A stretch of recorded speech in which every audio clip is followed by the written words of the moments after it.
действительно яркий очень вокалист. Дай бог ему удачи. У него, мне кажется, есть все для этого шансы. Сегодня было просто потрясающее исполнение песни Игоря Яковлевича Крутого как автора. И мне кажется, что зал просто аплодировал так прямо смачно, неожиданно. Я не люблю бросаться там какими уж словами, но он космический парень. Он космический парень, и в моей биографии, ну, такой,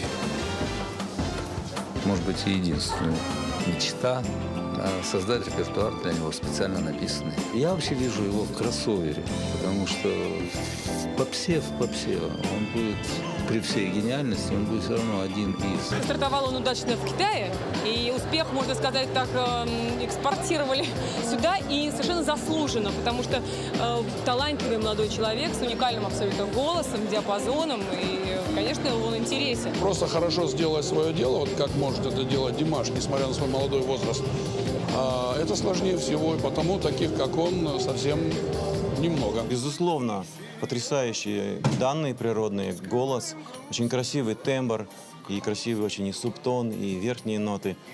Вот. Главное, я думаю, что нужно ему найти свою песню. Президент назвал имя первой персоны, которая войдет в национальный проект «100 новых лиц». Этим человеком станет Димаш Кудайбергенов. Как отметил глава государства во время своей речи на 25-й сессии Ассамблеи, певец, которому небывалую славу принесло участие в китайском конкурсе «Лицо казахстанской независимости». Нурсултан Назарбаев сообщил, что перед открытием сессии поздравил его, пожелал здоровья и дальнейшей реализации таланта. А после даже свой доклад глава государства начал со слов поздравления Димашу Кудайбергенову. Скажи мне, пожалуйста, как ты относишься к казахскому певцу Димашу Кудайбергенову? Потрясающий певец, и для меня это было открытие, как я думаю, для многих людей не просто открытие, это феноменальный певец, которых, по-моему, земля уже давно не рождала. Вот ты певец, которого мы помним, что ты очень богат такими нюансировками. Если вспомнить песни из фильмов, которые вот для Марка Захарова писал и так далее. То есть, там очень много нюансов. Вот скажи, Димаш, вот на мой взгляд, он певец нюансов. Там очень много переходов, переходных нот каких-то. То, что у него диапазонище, конечно, бешеное. Почти 5 октав. Ну, мне такое, нам никому и не снилось. Это такая Имма Сумах, мальчик, была такая певица. Я помню Имма Сумах, да. Вот, поэтому насчет нюансов не знаю, но просто я когда его услышал, я рот открыл и не мог вообще выдохнуть. Это потрясающе. Но мы можем только пожелать нашему зрителю российскому, чтобы он его наконец-то для себя открыл. Потому что его знает весь мир, да. Но российская публика его знает не так хорошо. На нашей эстраде, на нашей сцене появился, я имею в виду на мировой, не на российской, да, появился такой Димаш Кудайберген. Ты слышал такого исполнителя? Слышал. А что ты можешь сказать? Слышал и видел меня вживую, к сожалению, очень сожалею, что не вживую пока еще. Когда я его услышал, я абсолютно, вот с абсолютным пониманием и осознанием, я понял то, что я сам говорю, что то, что дано тебе, то, что дано мне, это не тот, и это не наша заслуга в этом, то, что мы имеем такие вот голоса, такой тембр именно.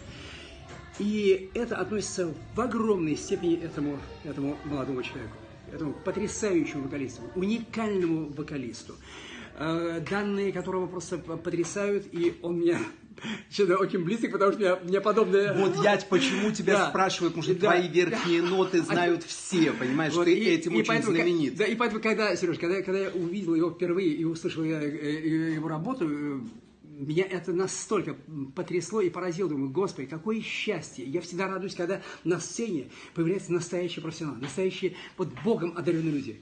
А когда я прочел фамилию, Димаш, а там было написано Кудайберген. Кудайберген. Что означает? Худай это, знаешь что это? Худай это Бог. Это Бог. Это Бог, Худай. А Берген это Берген данный. То есть, получается, если переводить, получается посланный Богом. Я с тобой согласен. Ты понимаешь, то есть это человек, который миру, людям очень посланный Богом, действительно, вот этот его голос это дан ему действительно, прежде всего, это прославлять вот действительно небеса и Всевышнего, потому что, ну, Господь дает, каждому человеку дает что-то. И голос, и его способности, и таланты, и поэтому вот он реальный, просто реальный человек, которому действительно Бог дал этот великий талант, и действительно во славу небес и Всевышнего, и на радость На радость нам всем. На радость людям. И счастье, и твое, и мое, и многих, я думаю, очень-очень многих профессионалов, которые вот искренне и честно принимают его. Потому что если Согласен. Согласен. А вот его принимают здесь настоящие артисты, которые сами, значит, не изменили форму носа. Вот, что нам самое не грозит никогда, слава Богу. И поэтому я безумно просто рад тому, что этот человек, этот потрясающий вокалист, молодой вокалист и молодой человек. 24 года. Да, 24 года. Всего. Это потрясающе. Мариш, тебе знакомо имя Димаш Кудайбергенов? Ну, знакома с твоей подачей. Я обращаю всегда внимание на исполнителей из Казахстана, потому что... Ты же сама из Казахстана. Я родилась и выросла в Джамбуле, ныне Тарас, поэтому любые какие-то певцы оттуда, не какие-то, а очень талантливые, как оказалось, красивые, перспективные, молодые, конечно, я рада. На мой взгляд, превосходный голос, драматический дар, искусство самовыражения, что на эстраде бывает редко. Все поют ноты, этот поет содержание. Плюс вот согласен с тобой, согласен. Через какую-то такую личностную призму, что тоже очень важно. То есть он понимает, о чем поет. Да, вот я всегда говорю, говоря, глядя на него, я вижу, что он понимает, о чем поет. Да. Танюш, привет. Привет, Сереж. Хочу задать тебе такой вопрос. Скажи, пожалуйста, ты знаешь такого певца Димаш Кудайберген? Да, ты мне про него говорил. Ты его открыл для меня, поэтому да. Хорошо, скажи, что ты думаешь о нем. Уникальный голос, и тут, даже знаешь, что я хочу сказать, для меня певец это не тот, который поет громко, который может там, не знаю... Он, кстати, и громко может. Не в этом дело. Вот когда человек поет так, что слушаешь и растворяешься в этом звуке. Вот не уши режешь, что прям как вот, знаешь, а вот ты слушаешь и понимаешь, что это вот этим наслаждаешься. Вот это классно. Супер, правда? Он обладает. Вот скажи. Вот это пение, это не громко орать, чтобы чтобы в ушах закладывало, а чтобы действительно это было красиво.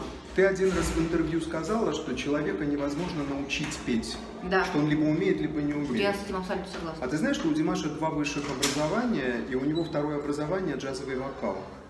Я, знаешь, думаю, что он учился, может быть, его там научили, не то чтобы научили, а помогли, подсказали, как там дыхание, хотя я не знаю. Отфилировали. Да, но сказать, что он не пел вообще. Нет. А пришел, получил высшее образование и это стал Богом петь. поцелованный. Конечно. Да. Это уже больше, наверное, там ноты, может быть, он выучил, ну вот какой-то такой. Он еще и музыкант, он на нескольких инструментах музыкальных играет. Ну на вот, казахском я тумбре, на рояле, там он очень же не много. родился и живет сразу. Не, конечно. Вот это вот да. А если что научиться рисовать, я считаю, что нельзя. Можно, конечно, научиться, я вот нарисую, научусь там, знаешь, пропорцию, но эту картину не захочется никому вот просто смотреть на нее и вот хочу вот туда вот.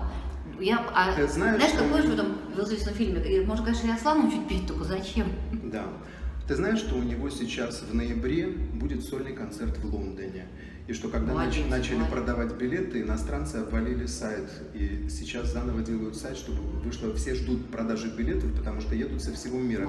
Вот ты хотела бы пойти? Вот я лично очень хочу пойти. Я бы хотела, но у меня визы нет. Но в Лондон нет. Ну, так надо его сюда приглашать. А, сюда? Я хотела бы, чтобы он в Россию приехал. Конечно, давайте. Я думаю, что... Приглашаем? Да, приглашаем. Димаш, мы ждем тебя в России, в Санкт-Петербурге. В Санкт-Петербурге. Я думаю, что при правильной рекламе, при правильном все такое обрамлении будет, ну и так аншлаг, но просто не все, может быть, знают и все слышали. Почему-то в России он менее популярен, чем в Китае. Именно в России. Потому что у нас еще его так не подали. Ты не забывай, его в Китае всего год еще не прошел. Он в прошлом году только победил в Китае. Время должно пройти. Поэтому я очень жду. А еще мне хотелось, чтобы еще песни были, помимо вот этой классики красивой, еще и такой, что вот... Ну, а «Грешную страсть», как он спел на «Новой волне», она же прекрасна. Нет, свои, когда вот новые. Да, свой репертуар. Свой репертуар, это вообще, это все тогда. Мне надо делать клип с молодым певцом Димашем. Не знаю, смотрели вы его в последнее время? Ну, слышали пока. Слышали? Такой казахстанский парень, ему 24 года. по которому сошел с ума Китай и вся Юго-Восточная Азия. Он победил там в проекте. У него по 600 миллионов просмотров там на песню. И мы с ним записали песню и выпустили сейчас. И это имеет огромный успех. Мы сели с ним, с Димашем, и стали думать, кто может отснять клип. А он говорит: Игорь Яковлевич, а вот кто снимал клип с Хворостовским? Я говорю: это Бадоев. Он говорит: вот бы он. Я ему позвонил. Боже мой, как он обрадовался.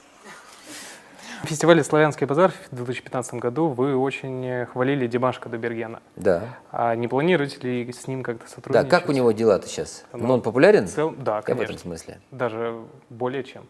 Я помню, что мы общались, и я с удовольствием бы что-то сделал с казахским исполнителем, какой-то фит, как сейчас говорят. Вот, с удовольствием. И я помню, что у него выдающийся голос, он очень высоко, красиво поет. Вот, и, по-моему, он победил там заслуженно. Я слышал, что он в Китае какие-то у него есть. Его очень любят там, да. Да? Тоже важно и тоже приятно. Дай бог ему успехов, и с радостью что-нибудь сделал бы вместе.